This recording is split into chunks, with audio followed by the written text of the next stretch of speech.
안녕하세요. 저는 인도 목장의 추수인입니다. 삶 공부를 참여하게 하시고 끝까지 이끌어 주신 하나님께 감사드립니다. 저는 부모님 밑에서 모태신앙으로 자랐습니다. 성경 말씀과 찬양이 지금까지 한 번도 거부감 없이 들려왔고, 학교에서 교과를 배우면 당연하게 받아들이고 공부하는 것처럼 하나님의 말씀을 아무런 의심 없이 당연히 받아들였고 그대로 믿었습니다. 부모님께서는 제가 성경 속의 이야기를 쉽게 접하게 하셨고 세뱃돈을 통해 11조를 하게 하셨으며 주일은 무엇보다 하나님을 우선순위로 하며 예배를 드려야 한다고 가르쳐 주셔서 그 가르침으로 신앙생활을 해왔습니다. 주일 예배 시간에 목사님께서 하시는 말씀이 이해가 가지 않아도 그냥 그렇구나 하며 지나쳤습니다. 그렇기 때문에 설교 시간이 끝나면 제 마음에 말씀이 남아있지 않았고 그냥 성경 지식만 쌓여졌습니다. 이렇게 의심 없이 당연하게 받아지는 믿음으로 신앙생활을 해오고 있던 제가 산돌교회를 다니고 삶 공부를 알게 되었습니다. 처음에는 억지로 하려는 마음이 컸는데 목장 식구들이 목장 모임에서 말씀 나눔을 할 때 삶 공부와 연관지어 종종 이야기하는 모습을 보면서 삶 공부가 궁금해지기 시작했고, 신청서를 직접 전달해주며 권유해준 목장 식구들 덕분에 막막하게만 느껴졌던 마음이 풀리며 삶 공부를 신청하게 되었습니다. 삶 공부 첫 시간에 모든 것을 의심하고 의심이 없는 사람은 어린아이와 같은 믿음을 가진 사람이다 라는 목사님의 말씀에 저는 망치로 한 대 얻어맞은 기분이었습니다.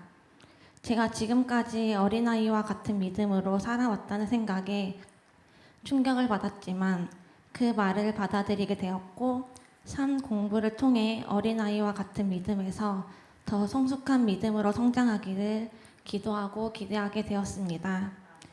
우리의 죄를 자백하면 우리 죄를 용서하시고 더 이상 기억하지 않으시겠다는 하나님의 말씀을 통해 하나님에 대한 두려움과 무서움이 사랑으로 변하였고, 하나님의 아들을 믿는 사람은 영원한 생명을 가지고 있고 심판을 받지 않는다는 말씀을 통해 다시 한번 구원에 대한 확신을 가지게 되었습니다.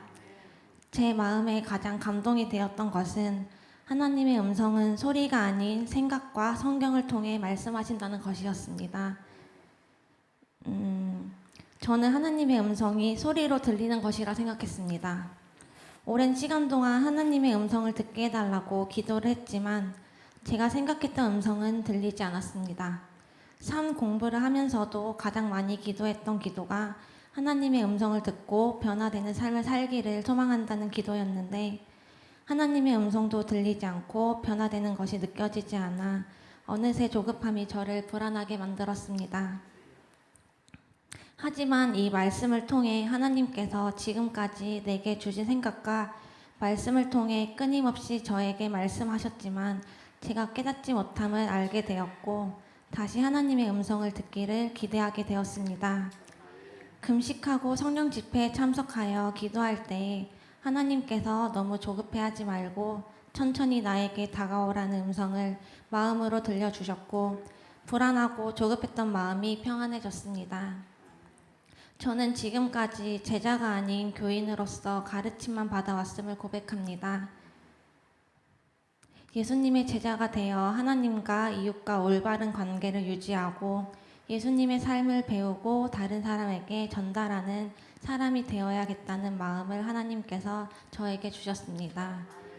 하나님께서 주신 마음을 실천하기 위해 매일 경건의 시간을 가지며 하나님과의 관계를 유지하고 말씀 묵상의 시간을 가지는 등 기본적인 신앙생활부터 조급해하지 않고 하나씩 차근차근 실천해 가며 주님께 나아가고자 합니다. 앞으로 제가 주님께 나아가는 그 길에는 어려움과 시련이 함께 있겠지만 절대 감당하지 못한 시험은 허락하지 않으신다는 주님의 말씀을 붙잡고 두려움보다는 순종의 마음으로 나아가는 주님의 자녀가 되기를 소망합니다. 마지막으로 삶 공부를 할 수 있게 선한 영향력을 전달해준 목장 식구들과 기도 후원자로 후원해주신 목자 목련님, 그리고 흩어져 있는 저의 생각과 마음을 산 공부를 통해 하나로 정리하여 주신 목사님께 감사드립니다. 지금까지 제 이야기를 들어주셔서 감사합니다. 하늘 복 많이 받으세요.